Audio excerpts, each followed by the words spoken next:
Olá, eu te desejo a paz. E eu quero começar essa conversa daqui hoje perguntando para vocês se vocês já passaram pela situação onde vocês perguntam assim: meu Deus, até quando? Até quando eu vou passar por isso? Até quando eu não vou ver a resposta do Senhor? Até quando essa injustiça? Até quando eu vou viver essa situação que eu não consigo controlar? Até quando esse vento? Até quando todas as afrontas? Até quando eu não vou conseguir perceber a mão de Deus agindo na minha vida? Vocês já passaram por isso? Porque eu vou falar, viu? Eu já passei por isso algumas vezes. E o que me conforta é que aqui na Bíblia eu posso ver que pessoas também passaram por isso que eu passo e que você passa. Lá em Abacuque 1, no versículo 2, vai dizer exatamente isso. Abacuque estava perguntando exatamente. Abacuque fez exatamente essa pergunta ao Senhor quando ele se sentiu sozinho, quando ele sentiu que, por mais que ele pedia ao Senhor uma resposta, uma providência, ele só tinha o silêncio em troca. E lá em Abacuque 1, no versículo 2, tem dizendo justamente isso, que ele pergunta: até quando, Senhor? Terei de pedir socorro, tu, porém, não ouves. Clamo a violência por toda parte, mas tu não vens salvar. Ele estava orando ali pelo povo, né? Pelo povo de Judá, pelos judeus. Ele não estava orando por ele. Ele estava orando pelo povo. No versículo 3 tem dizendo: terei de ver essas maldades para sempre, porque preciso assistir a tanta opressão. Para qualquer lugar que eu olho, eu vejo destruição e violência. Estou cercado de pessoas que discutem e brigam o tempo todo.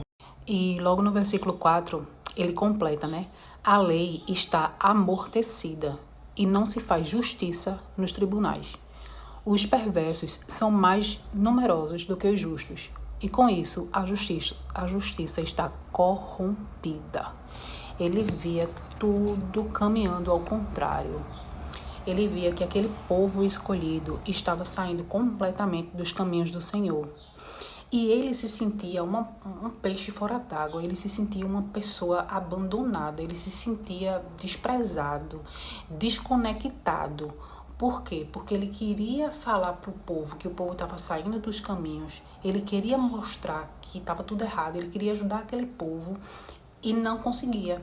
E ele queria ver também o agir de Deus, ouvir a voz de Deus, ver que Deus estava fazendo alguma coisa naquela situação e também não acontecia nada. E diante disso, ele se colocou em oração diante do Senhor, perguntando: Senhor, até quando eu vou ver isso? Até quando esse povo não se arrepende? Até quando tu ficarás sem me ouvir, sem fazer nada? Ele se sentia assim. E ele recorria ao Senhor quando ele se sentia assim. Eu me sentia assim várias vezes, querendo a resposta do Senhor. Eu tenho a certeza de que o Senhor responde, mas o problema é que às vezes o Senhor responde e a gente não quer muito bem aceitar aquela resposta que o Senhor deu. Isso aconteceu também com Abacuque nesse livro, né? A gente vai ver em outros versículos ele questionando a Deus, a resposta de Deus. Mas o que eu queria perguntar aqui para vocês é: quando acontece essa situação, né? Quando acontece esse até quando na tua vida, a quem tu recorre? Eu quero te dizer que a resposta de Deus é a única que vai valer a pena, é a única que vai te guiar para o caminho certo.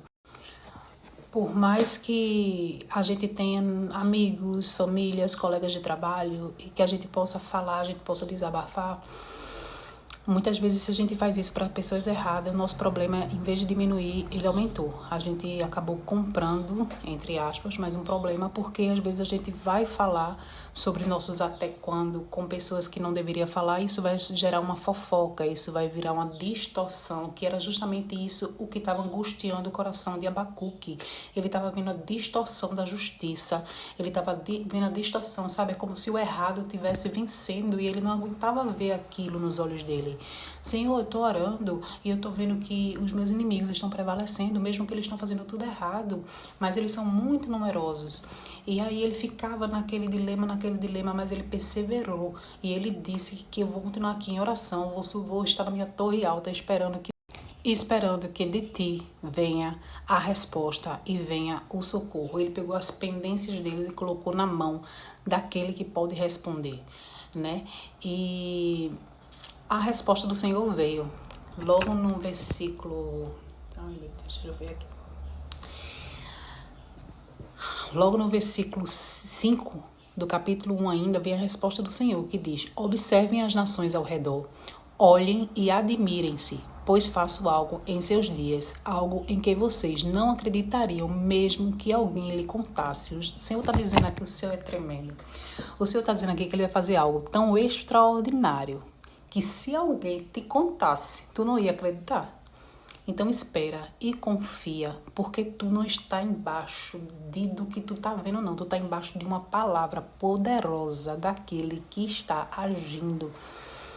E o agir de Deus é assim mesmo. O agir de Deus é coisa linda, é coisa tremenda, é sobrenatural.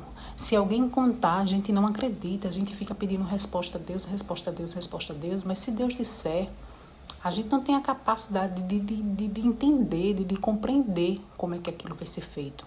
A gente não precisa saber como é que vai ser feito. A gente precisa saber e reconhecer que do jeito que for feito, foi o melhor para a nossa vida. Porque os planos de Deus, ele é perfeito, ele é agradável. Né? Então a gente não deve se preocupar. Na prática, isso é bem complicado. Mas a partir do momento que você cria essa dependência de Deus, de colocar as tuas pendências na mão dele, tua vida na mão dele e deixar com que ele vá cuidando, ele vai resolvendo pepino por pepino. Pode ter certeza, a minha palavra de hoje é essa para vocês. Eu quero deixar aqui um beijo e desejar a